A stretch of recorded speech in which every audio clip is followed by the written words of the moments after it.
యోగదా అనే నామాన్ని నామంతో అమ్మవారిని మనం స్మరిస్తూ ఉంటే ఏవి మనం ఇక్కడ యోగములు అనుకున్నామో, నేను ముందు నామాల్లో చెప్పినట్లుగా యోగము అంటే అనుభవించడానికి యోగ్యమైనవి అని అర్థమన్నమాట. వీడికి యోగం పట్టిందిరా అంటాం. అలాంటి యోగం పట్టాలంటే అదృష్టం కావాలి కదా. ఆ అదృష్టం అమ్మవారు మనకి కలిగించి వాటినన్నిటినీ మనకి అమ్మవారు ఇస్తుంది. కాబట్టే అమ్మవారిని యోగదా అని స్మరించుకుందాం.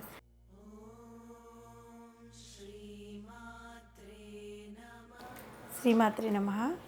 శ్రీ లలితా సహస్రనామంలోని 654వ నామము యోగదా. యోగదా అంటే యోగమును ప్రసాదించున్నది.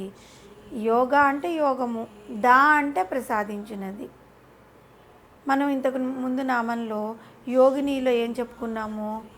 యోగమును కలిగినది అని చెప్పుకున్నాం. కాబట్టి వసన్యాది వాగ్దేవతలు యోగదా అని ఆ తల్లిని పిలిచారు అని. అయితే అమ్మవారు చాలా యోగము కలిగినది అని.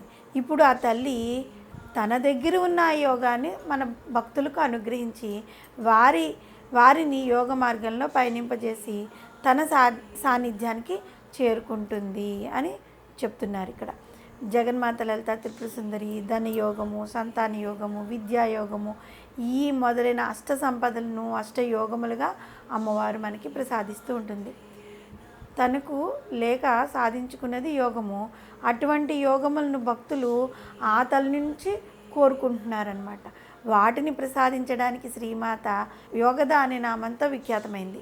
కర్మ, జ్ఞాన, ధ్యాన, భక్తి మొదలైనవి కూడా యోగాలే కదా. అటువంటి యోగములను కూడా ప్రసాదించింది సాక్షాత్తు ఆ జగన్మాత. ఈ యోగములను సిద్ధించడానికి సమత్వము కావాల్సి ఉంటుంది.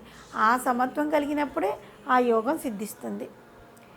ఈ సమత్వము, యోగము మొదలైన వాటి గురించి గీతాచార్యుడైన శ్రీకృష్ణ పరమాత్మ భగవద్గీతలోని 2వ అధ్యాయంలో సంఖ్యాయోగంలోని 48వ శ్లోకంలో ఏ విధంగా చెప్పారంటే, ఓ ధనంజయ యోగస్థితుడైన ఆసక్తిని వీడి సిద్ధి అసిద్ధుల ఏడ సమత్వ భావాన్ని కలిగి ఉండి కర్తవ్య కర్మలను ఆచరించు. ఆ సమత్వ భావమే యోగము అంటారు.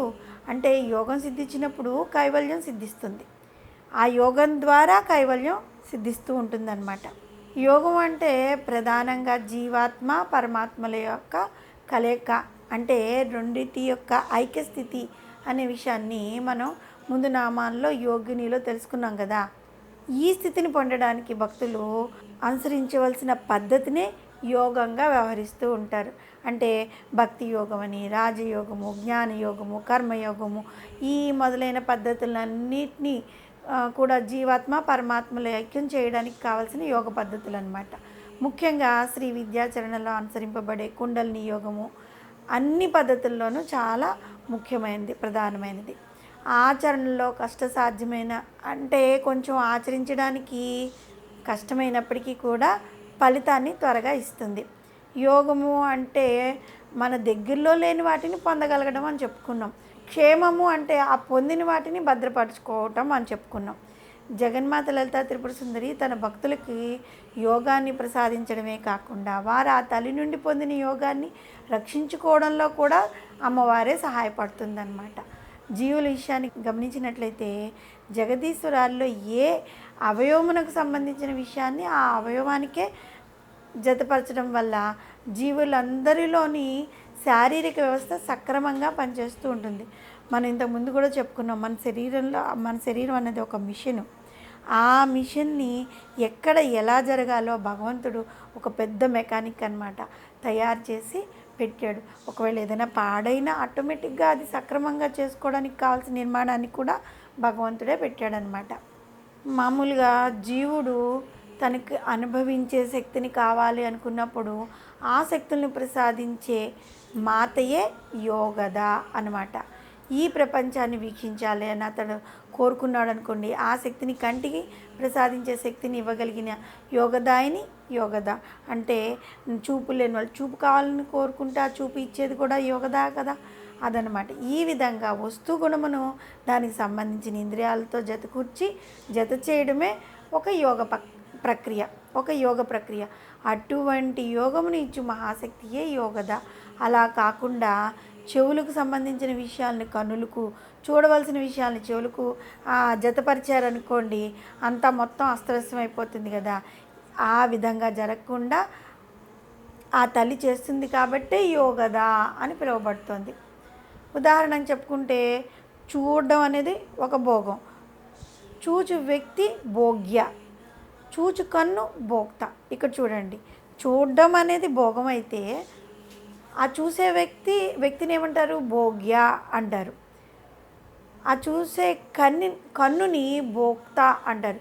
అంటే ఈ మూడిటిని సమన్వయపరిచే మహాశక్తి యోగద. అదేవిధంగా ఆహారం భోగ్యము, భుజించే జీవుడు భోక్త. ఆ ఆహారాన్ని భుజించుట అన్నది భోగము. ఆ భోగం ఉంటేనే కదా ఆహారాన్ని భుజిస్తాడు. ఈ మూడింటిని సమన్వయం చేసేది యోగము. ఆ యోగముని ఇచ్చేది ఆ అమ్మవారు, సాక్షాత్తు జగన్మాత యోగద. ఉపాసకులు ఇంద్రియాలన్నిటినీ బాహ్య నిగ్రహం ద్వారా అంతర్ముఖం చేసి ఆ తల్లితో ఐక్యం చేసి ధ్యానమే యోగము అంటారు. ధ్యానమే యోగంగా చెప్పుకుంటూ ఉంటారనమాట. అటువంటి ధ్యాన సిద్ధిని యోగద అంటుంటాం. ఆ ధ్యాన యోగంలో ఉపాసకులు పొందే ఒక ఆనందమయ స్థితియే యోగానంద రూపమైన శ్రీమాత యొక్క స్వరూపము. కాబట్టి ఆ అమ్మవారు మనకి ఏంటిస్తుంది? మనకి ఏదైతే యోగము కలిగిస్తూ ఉంటాయో, అంటే చూడడానికి కన్నులు, వినడానికి చెవులు, మాట్లాడడానికి నోరు అని, అంతేకాదు మనము అనుభవించడానికి ఏవైతే కావాలో అవన్నీ కూడా అమ్మవారు మనకి ఇస్తూ ఉంటుంది. కాబట్టి యోగద అనే నామంతో అమ్మవారిని మనం స్మరిస్తూ ఉంటే, ఏవి మనం ఇక్కడ యోగములు అనుకున్నామో, నేను ముందు నామాల్లో చెప్పినట్లుగా యోగము అంటే అనుభవించడానికి యోగ్యమైనవి అని అర్థం అనమాట. వీడికి యోగం పట్టిందిరా అంటాం. అలాంటి యోగం పట్టాలంటే అదృష్టం కావాలి కదా. ఆ అదృష్టం అమ్మవారు మనకి కలిగించి వాటినన్నిటినీ మనకి అమ్మవారు ఇస్తుంది. కాబట్టే అమ్మవారిని యోగద అని స్మరించుకుందాం. శ్రీమాత్రే నమః.